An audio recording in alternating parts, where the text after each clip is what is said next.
And this one was Orlovsky yesterday here talking about the Steelers quarterback situation. Listen.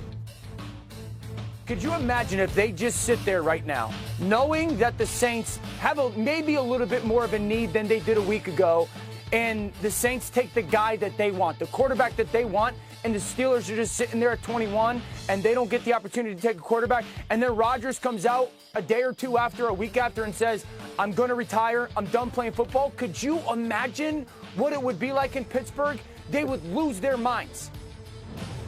Well, so let's start with RC on that, because we got to get to the bottom of what's actually happening. 9 becomes another pressure point in this draft based upon this news that is murky, to say the least. But, RC, let's just start with that in general. You are our beloved former Steeler. The Aaron Rodgers thing, what? I mean, when is this thing going to get decided, and what does it all mean?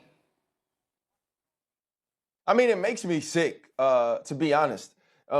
Unless Omar, the general manager, Omar Khan of the Pittsburgh Steelers, has some sort of promise or some sort of lean on Aaron Rodgers, believing that he is going to come back and play football. And if he does make that decision, he's going to be a Pittsburgh Steeler. I feel like this has been mishandled already. I feel like to be waiting, right, or to be held hostage by a former quarterback of the New York Jets that's actually never done anything for you. What has Aaron Rodgers done in the last 2 years or since leaving Green Bay that says he should be afforded this type of time? That says that you should give him the sort of respect that keeps your franchise at bay. When I think about this decision, to me, it doesn't matter what happens going forward. I think it's been a bad play by the Pittsburgh Steelers already. And so I would give Aaron Rodgers a deadline. And when I give him that deadline, it wouldn't lead me into next week. I would need to know if you're coming back to play or not this week. And more importantly, if you're coming back to play for the Pittsburgh Steelers. I get it, and I understand why you say that. The problem is that every deadline or every threat has to have an or else on the other side of it. The Steelers don't have an or else. They don't have another. What are they, and Aaron is going to say, and then what are you going to do? If I decide 2 weeks from now I want to play, you're not going to bring me in? Like, they're kind of stuck. So, RC, I think your initial point. I wouldn't.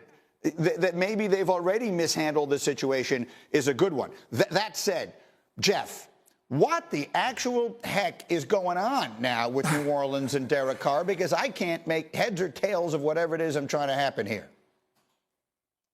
Greeny, I've been thinking all morning about how to talk about this because, quite frankly, I've been at the Masters all week, and I'm just going to take you into my mind right now. I go to the Masters. I'm kind of out of touch with the NFL world. I come back, and all of a sudden, I'm saying, okay, we're going to talk about Derek Carr. Oh, shoulder injury. What's this shoulder injury? What happened to Derek Carr? Well, nobody knows.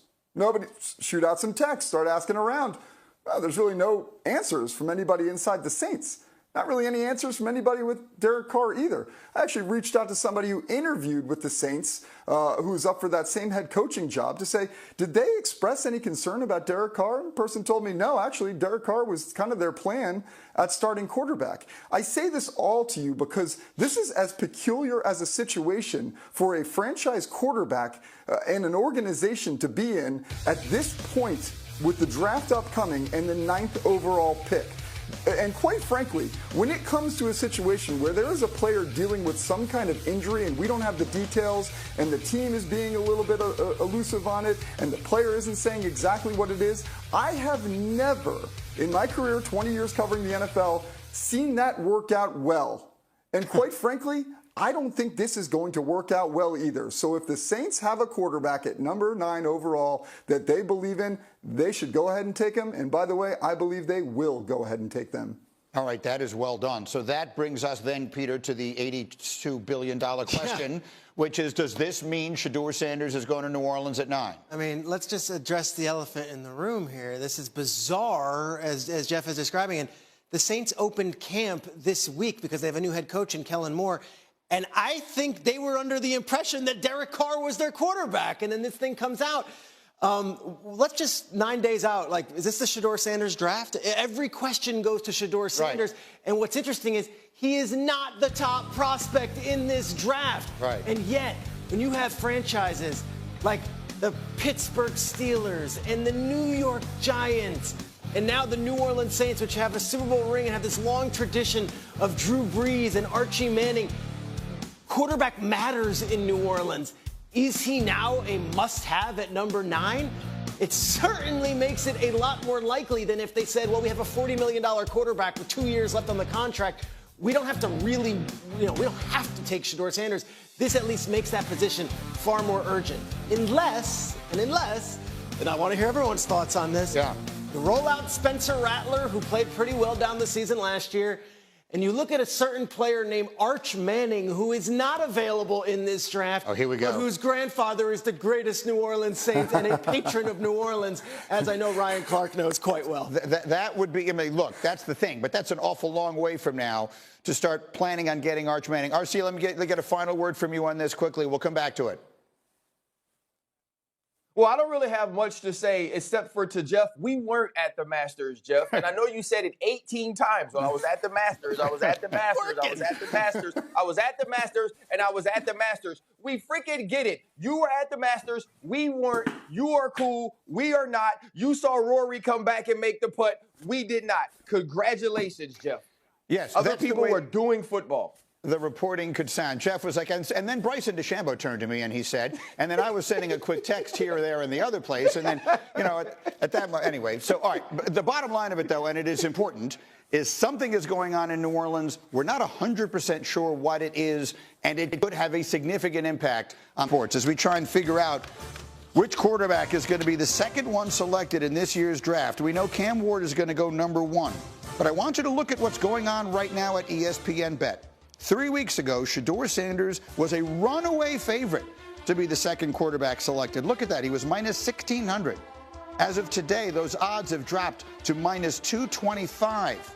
And Jackson Dart's numbers continue creeping closer and closer. Suddenly, he's only plus 160, which begs the question, Peter Schrager, am I living in a world where a week from Thursday night, I might hear Roger Goodell say the name Jackson Dart before I hear him say the name Shedeur Sanders? 9 days out, I'd be very surprised if Jackson Dart went before Shedeur Sanders. However, this is becoming one of those drafts amongst the front office personnel I'm talking to.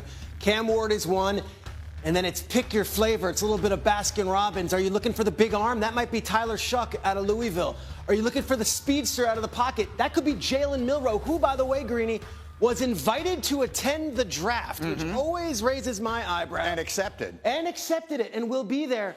Or if you like a big arm and maybe a guy who's got the years with the Ole Miss, Jackson Dart could be your guy, but I would still think Shedeur is number 2 off the board. What are you hearing, Jeff? Well, to me, the biggest question mark now is what happens at number 9 with the Saints. I think that changes the complexion of everything there, because if you are in love with Jackson Dart or Shedeur Sanders, it just, as we always know, it just takes one team. So is there a team that's going to want to jump ahead at 9, get ahead of the Saints to get their guy, since the veil of secrecy is out? I mean, we know that the Saints have to address that position at this point.